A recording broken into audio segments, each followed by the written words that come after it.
can't foment. You can't create yourself an impression that a stock's down. But you do it anyway because the SEC doesn't understand it. So it doesn't take much money. Similarly, if I were long and I would want to make things a little bit rosy, I would go in and take a bunch of stocks and make sure that they're higher. Maybe commit $5 million in capital to do it. You can move it up and then fade it. That's often creates a very negative feel. That's a strategy very worth doing.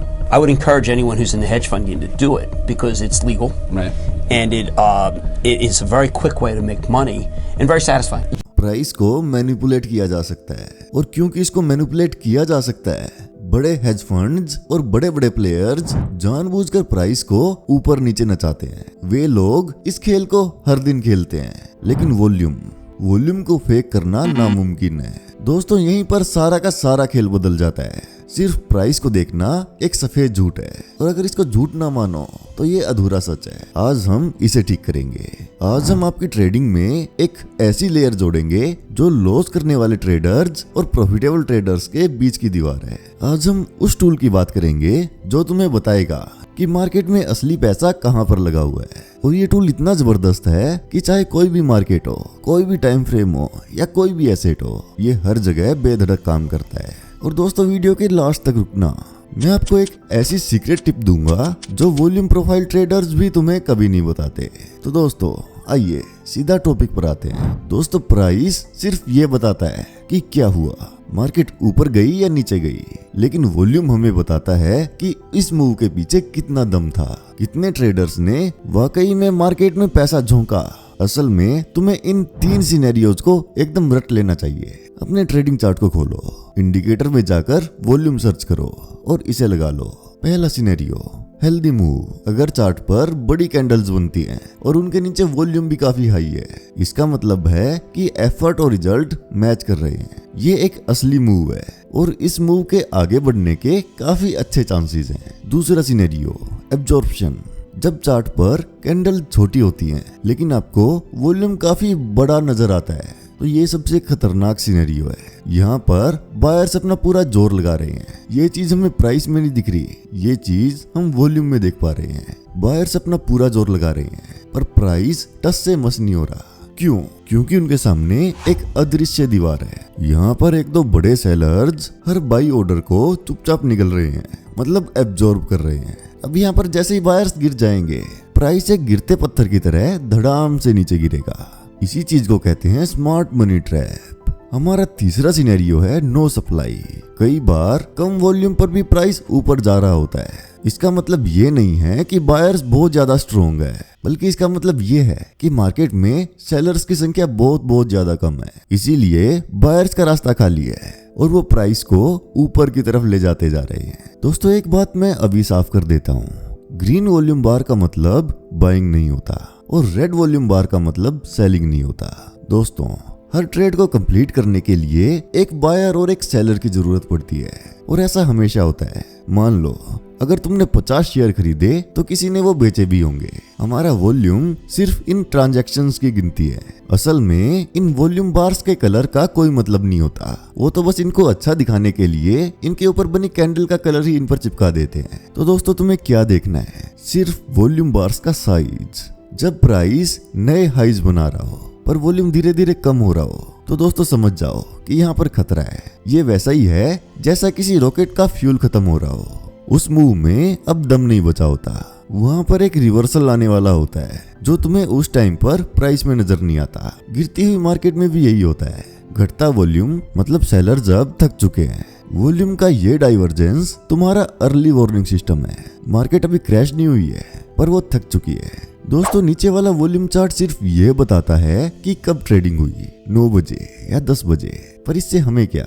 असली सवाल कब नहीं, कहाँ होना चाहिए। 10 बजे कितनी trade हुई ये छोड़ो, ये देखो कि किस प्राइस लेवल पर सबसे ज्यादा लोगों ने दांव लगाया। और यही चीज आपको दूसरे ट्रेडर से एक लेवल ऊपर रखती है, और यही काम हमारा वॉल्यूम प्रोफाइल करता है। ये प्रोफाइल तुम्हारे प्राइस चार्ट के साइड में दिखता है। इसमें जो बार जितनी लंबी है, मतलब उस प्राइस पर उतना ही तगड़ा ट्रेड हुआ है। जहाँ पर बार छोटी है वहाँ पर किसी को ट्रेड करने का इंटरेस्ट नहीं था। आपको ट्रेडिंग व्यू में एंकर्ड वॉल्यूम प्रोफाइल निकालनी है। आपको इसकी सेटिंग्स में जाकर वैल्यू एरिया हाई लो और पीओसी को ऑन कर देना है। इसके बाद इनपुट में जाओ और रो लेआउट को 400 पर सेट कर दो। इसकी डिफॉल्ट सेटिंग्स में 24 रोज सेट होती हैं, जो एकदम कचरा सिग्नल आपको देती है। 400 पर प्रोफाइल आपको एकदम शार्प नजर आएगी, जिससे तुम वाकई में अच्छी ट्रेड कर पाओगे। वॉल्यूम प्रोफाइल को ऑन करते ही 3 चीजें एकदम साफ हो जाएंगी।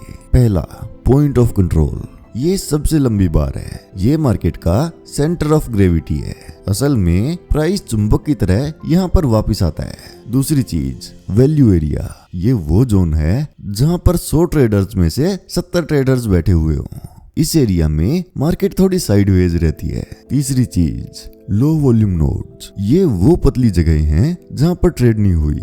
ये मार्केट की फास्ट लेंज है। प्राइस यहाँ से रॉकेट की तरह निकलता है, क्योंकि यहाँ पर उसको रोकने वाला कोई नहीं होता। तो दोस्तों, इन चीजों को अपने दिमाग में बैठा लो। हाई वॉल्यूम मतलब चिपकने वाला प्राइस, लो वॉल्यूम मतलब भागने वाला प्राइस। और मार्केट वहां पर रुकती है जहां लोग होते हैं, और प्राइस वहां से भाग जाता है जहां पर कोई नहीं होता। अब बात आती है कि ये सब क्यों काम करता है। क्योंकि मार्केट एक ऑक्शन है। यहाँ पर नीलामी चलती है। जहाँ पर बायर्स और सेलर्स राजी होते हैं वहां पर वॉल्यूम बनता है और मार्केट साइडवेज हो जाती है। इसे कहते हैं fair value. Fair value gap नहीं, फेयर वैल्यू। अब जैसे ही बायर्स और सेलर्स में से एक पक्ष भारी पड़ता है, प्राइस तेजी से भागता है एक अनफेयर वैल्यू की तलाश में। दोस्तों, याद रखो, ये हाई वॉल्यूम जोन सिर्फ डेटा नहीं है, ये ट्रैप पोजीशंस है। मान लो हजारों ट्रेडर्स ने एक लेवल पर ऊपर की ट्रेड ली और मार्केट वहीं से गिर गई। अब ये सभी लोग फंसे हुए हैं और अभी लॉस में चल रहे हैं। जैसे ही प्राइस वापस इस लेवल पर आएगा तो ये सब लोग ट्रेड से निकलने की पुरजोर कोशिश करेंगे। वैसे भी ये रिएक्शन होगी ही होगी, क्योंकि इतने सारे लोग यहाँ पर फंसे हुए हैं और मार्केट इस चीज को इग्नोर ही नहीं कर सकता। और यही चीज प्रॉफिट कमाने का सबसे अच्छा मौका होता है। दोस्तों, वॉल्यूम प्रोफाइल की 4 शेप्स होती हैं और ये शेप्स तुम्हें वॉल्यूम की पूरी कहानी बता देंगी। पहली, डी शेप, मतलब मार्केट बैलेंस्ड है। जब तक तुम्हें ये डी शेप नजर आ रही है तब तक तुम्हें किसी बड़े मूव की उम्मीद ही नहीं रखनी। तुम्हें बस ऊपर बेचना है, नीचे बाई करना है। तुम्हें बस बीच के पीओसी को टारगेट करना है, एकदम सिंपल। Number 2, P shape. इसमें ऊपर भारी वॉल्यूम होता है। ये एक बुलिश सिग्नल है। यहाँ पर मार्केट ने नीचे के लेवल्स को रिजेक्ट कर दिया है। ऐसे में तुम्हें बस एक पुल बैक का वेट करना है और लॉन्ग पोजीशन लेनी है। Number 3, B shape. ये पी का उल्टा होता है। यहाँ पर सेलर्स कंट्रोल में है। जैसे ही प्राइस ऊपर के लेवल्स को टच करता है, आपको शॉर्ट मार देना है। दोस्तों, याद रखना, असली पी या बी शेप वही है जहाँ पर क्लोजिंग रेंज 50% के पार हो। Number 4, thin profile. दोस्तों, ये तब बनता है जब कोई धमाकेदार इवेंट होता है या न्यूज आती है। यहाँ पर प्राइस इतनी तेजी से भागता है कि बड़े प्लेयर्स को अपनी पोजीशन बनाने का टाइम ही नहीं मिल पाता। इस सिचुएशन में आपको मार्केट से बिल्कुल नहीं लड़ाई करनी है। आपको बस उन छोटे वॉल्यूम क्लस्टर्स को ढूंढना है जो पुल बैक पर तुम्हारे सपोर्ट का काम करेंगे। आइए दोस्तों, अब चार्ट पर चलते हैं। यहाँ देखो, ये एक जबरदस्त हाई वॉल्यूम नोड है।